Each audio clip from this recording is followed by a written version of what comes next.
Hello সকলকে। নতুন একটা ভিডিওতে তোমাদের অনেক ওয়েলকাম। জানো তো এই সপ্তাহে বলেছিলামই যে অনেক পুজো রয়েছে, সাথে আজকে আবার একটি পুজো। আর এটা হচ্ছে ভাদ্র মাসের ১ম শনিবার। এটা তো বাবার জন্ম মাস। সেইজন্য এই মাসের প্রত্যেকটা শনিবারই সব মন্দিরে বড়সড় করে ধুমধাম করে পুজো উদযাপন হয়। আর ঠিক আমাদের বাড়ির সামনেই যে মন্দিরটি রয়েছে, এটাতে ভাদ্র মাসের ১ম শনিবারই পুজোটা উদযাপন হয়ে থাকে। আর এই পুজোটা পাড়ার সকলে এবং ক্লাবের সকলে এই মিলে পুজোর জোগাড় আয়োজন করে থাকে। সে বিশাল আয়োজন। আচ্ছা জানো তো, নারায়ণ পুজোর সময় আমি ছিলাম না, আসতে আমার একটু লেট হয়েছিল, কারণ কিছু কাজ ছিল। তারপরে আমি মোটামুটি ৪টার মধ্যে যখন চলে আসি, ৫টার মধ্যে মেন পুজোই বসে গেছিল। সেই জন্য হয়তো লোক একটু কম ছিল, তখন না সবার একটু মনটা খারাপ ছিল। তারপরে যত সময় গড়াতে লাগলো, দেখলাম আশেপাশে সকলে এত ভিড় জমে গেল কি বলবো।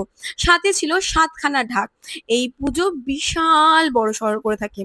আরেকটা কথা, আমি ভাবতাম বিয়ের আগে যদি এই পাড়াতে বিয়ে না হয় তখন কি করব, কারণ আমাদের পাড়ার একটা বিশেষত্ব, কোনো অনুষ্ঠান বা বিয়েতে এতটা সকলে মিলে আনন্দ করি সেটা হয়তো অন্য কোথাও গেলে পেতাম না।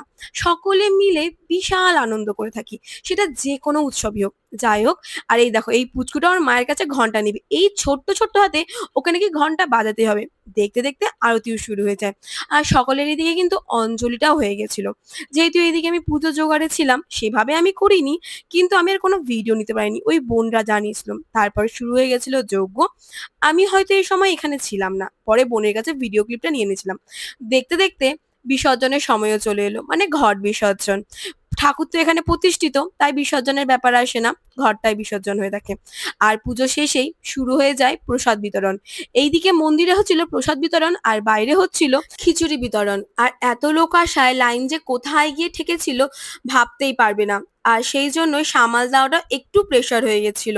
কিন্তু যাই হোক, সবকিছু ভালোই ভালোই মিটে গেছিল। আর এই খিচুড়ি বিতরণের সময় আমিও ছিলাম, কারণ দাদার সাথে এই খিচুড়ি বিতরণটা করতে আমার বেশ ভালো লাগে।